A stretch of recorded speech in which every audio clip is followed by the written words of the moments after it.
Hi ವೀಕ್ಷಕರೇ, ತಮ್ಮೆಲ್ಲರಿಗೂ ಮತ್ತೊಂದು ವಿಡಿಯೋಗೆ ಸ್ವಾಗತ. ಈ ವಿಡಿಯೋ ಬಂದು ಹಾಗಲಕಾಯಿ ಉಪ್ಪಿನಕಾಯಿ ಮಾಹಿತಿ ವಿಡಿಯೋ. ಕಹಿ ಇಲ್ಲದಾಗೆ ಯಾವ ರೀತಿ ಹಾಗಲಕಾಯಿ ಉಪ್ಪಿನಕಾಯಿ ಮಾಡೋದು ಅಂತ ಬನ್ನಿ ನೋಡೋಣ, ಹೇಗೆ ಅಂತ ತಿಳಿಯೋಣ ಬನ್ನಿ. ಈ ವಿಡಿಯೋ ನೋಡ್ತಾ ಇರೋರು ಯಾರು ಸಬ್ಸ್ಕ್ರೈಬ್ ಮಾಡಿಲ್ಲ ದಯವಿಟ್ಟು ಸಬ್ಸ್ಕ್ರೈಬ್ ಮಾಡಿ, ಶೇರ್ ಮಾಡಿ, ಲೈಕ್ ಕೊಡಿ. ವಿಡಿಯೋ ತುಂಬ ಚೆನ್ನಾಗಿದೆ, ವಿಡಿಯೋನ ಪೂರ್ತಿ ನೋಡಿ, ಯಾರು ಅರ್ಧಕ್ಕೆ ನಿಲ್ಲಿಸಬೇಡಿ. ವಿಡಿಯೋ ಪೂರ್ತಿ ನೋಡೋದ್ರ ಮುಖಾಂತರ ನಮಗೆ ಆಶೀರ್ವಾದ ಮಾಡಿ. ಬನ್ನಿ ಯಾವ ರೀತಿ ಅದ್ರ ಬಗ್ಗೆ ವಿಚಾರ ತಿಳಿಯೋಣ. ಹಾಗಲಕಾಯಿ ಎಂದರೆ ಅನೇಕರು ಮೂಗು ಮುರಿಯುತ್ತಾರೆ. ಅದು ಕಹಿ ಎನ್ನುವ ಕಾರಣಕ್ಕೆ ತಿನ್ನೋದೇ ಇಲ್ಲ. ಆದರೆ ಹಾಗಲಕಾಯಿಯಲ್ಲಿ ಎಷ್ಟೊಂದು ರೆಸಿಪಿಗಳನ್ನು ಮಾಡಬಹುದು. ಅದರಲ್ಲಿ ಒಂದು ಹಾಗಲಕಾಯಿ ಉಪ್ಪಿನಕಾಯಿ ಕೂಡ ಒಂದು. ನೀವು ಇದನ್ನು ಅತ್ಯಂತ ಸುಲಭವಾಗಿ ಮನೆಯಲ್ಲೇ ಮಾಡಿಕೊಳ್ಳಬಹುದು.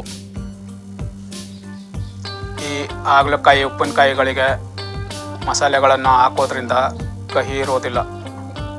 ಊಟದ ಜೊತೆಗೆ, ಚಪಾತಿ ಜೊತೆಗೆ, ದೋಸೆಗಳ ಜೊತೆಗೆ, ಮುದ್ದೆ ರೊಟ್ಟಿಗಳ ಜೊತೆಗೆ ತುಂಬ ಚೆನ್ನಾಗಿರ್ತದೆ. ಇದನ್ನು ನಿಯಮಿತವಾಗಿ ತಿನ್ನೋದ್ರಿಂದ ಆರೋಗ್ಯಕ್ಕೂ ತುಂಬ ಒಳ್ಳೆಯದು. ಈ ವಿಧಾನದಲ್ಲಿ ಮಾಡಿದರೆ ಸ್ವಲ್ಪವೂ ಕಹಿ ಇರೋದಿಲ್ಲ. ಆದ್ದರಿಂದ ಪೂರ್ತಿ ವಿಡಿಯೋ ನೋಡಿ, ಕಹಿ ಇಲ್ಲದಾಗೆ ಉಪ್ಪಿನಕಾಯಿ ಮಾಡಿ ಸವಿಯಿರಿ ಅಂತ ಹೇಳ್ತಾ ಬನ್ನಿ ಯಾವ ರೀತಿ ಮಾಡೋದು ನೋಡೋಣ. ಬೇಕಾಗುವ ಸಾಮಗ್ರಿಗಳು: 500 ಗ್ರಾಮು ಹಾಗಲಕಾಯಿ, 200 ಗ್ರಾಮ್ ಸಾಸಿವೆ ಎಣ್ಣೆ, ರುಚಿಗೆ ತಕ್ಕಷ್ಟು ಉಪ್ಪು, 2 ಸ್ಪೂನು ಸೋಂಪು, 1 ಸ್ಪೂನು ಮೆಂತ್ಯ, 2 ಸ್ಪೂನು ಸಾಸಿವೆ ಅದನ್ನು ಪುಡಿ ಮಾಡಿ, 1 ಸ್ಪೂನು ಅರಿಶಿನ ಪುಡಿ, 1 ಸ್ಪೂನು ಕೆಂಪು ಮೆಣಸು ಪುಡಿ, 2 ಸ್ಪೂನು ಅಮುಸ್ಟಾರ್ ಪುಡಿ, 1 ಚಿಟಿಕೆ ಹಿಂಗು, 2 ಸ್ಪೂನು ವಿನೆಗರ್. ಇಷ್ಟನ್ನು ಸಿದ್ಧ ಮಾಡಿಕೊಳ್ಳಿ. ನಂತರ ಹಾಗಲಕಾಯಿಯನ್ನು ಚೆನ್ನಾಗಿ ತೊಳೆದು ಒಣಗಿಸಿ ಚಿಕ್ಕದಾದ ತುಂಡುಗಳನ್ನಾಗಿ ಕತ್ತರಿಸಿಕೊಳ್ಳಿ. ಈ ಸ್ಲೈಸ್ಗಳಿಗೆ ಉಪ್ಪು ಹಾಕಿ ಮಿಶ್ರಣ ಮಾಡಿ ಸುಮಾರು 2 ಗಂಟೆಗಳ ಕಾಲ ಹಾಗೆ ಇಟ್ಟುಬಿಡಿ. ನಂತರ ಹಾಗಲಕಾಯಿಯಲ್ಲಿ ಇರುವ ನೀರಿನ ಅಂಶವನ್ನು ತೆಗೆಯಿರಿ. ನಂತರ ಒಂದು ಒಣ ಬಟ್ಟೆಯಲ್ಲಿ ಮೇಲೆ ಹರಡಿ ಹಾಕಿ ನೀರಿನಿಂದ ಪೂರ್ತಿ ಡ್ರೈ ಆಗುವವರೆಗೆ ಚೆನ್ನಾಗಿ ಅದನ್ನು ಒಣಗಿಸಿ. ನಂತರ ಒಗ್ಗರಣೆ ಪಾತ್ರೆಯಲ್ಲಿ ಸೋಂಪು ಮತ್ತು ಮೆಂತ್ಯೆಯನ್ನು ಹಾಕಿ ಹುರಿಯಿರಿ. ನಂತರ ಇದನ್ನು ಮಿಕ್ಸಿಯಲ್ಲಿ ತರಿಯಾಗಿ ಪುಡಿ ಮಾಡಿಕೊಳ್ಳಿ. ನಂತರ ಒಂದು ಪಾತ್ರೆಯಲ್ಲಿ ಸೋಂಪು, ಮೆಂತ್ಯ ಪುಡಿ, ಸಾಸಿವೆ ಪೌಡರ್, ಅರಿಶಿಣ, ಮೆಣಸಿನಕಾಯಿ ಪುಡಿ, ಅಮುಸ್ಟಾರ್ ಪೌಡರ್ ಮತ್ತು ಉಪ್ಪು ಹಾಕಿ ಚೆನ್ನಾಗಿ ಮಿಕ್ಸ್ ಮಾಡಿಕೊಳ್ಳಿ. ನಂತರ ಒಗ್ಗರಣೆ ಪಾತ್ರೆಯಲ್ಲಿ ಸೋಂಪು ಮತ್ತು ಮೆಂತ್ಯೆಯನ್ನು ಹಾಕಿ ಹುರಿಯಿರಿ.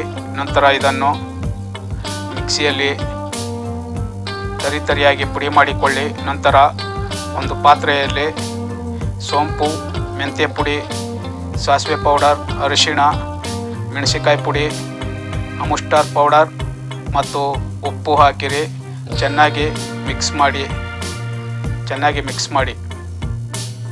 ನಂತರ ಒಂದು ಪ್ಯಾನ್ನಲ್ಲಿ ಸಾಸಿವೆ ಎಣ್ಣೆಯನ್ನು ಬಿಸಿ ಮಾಡಿ ಅದಕ್ಕೆ ಹಿಂಗು ಸೇರಿಸಿ.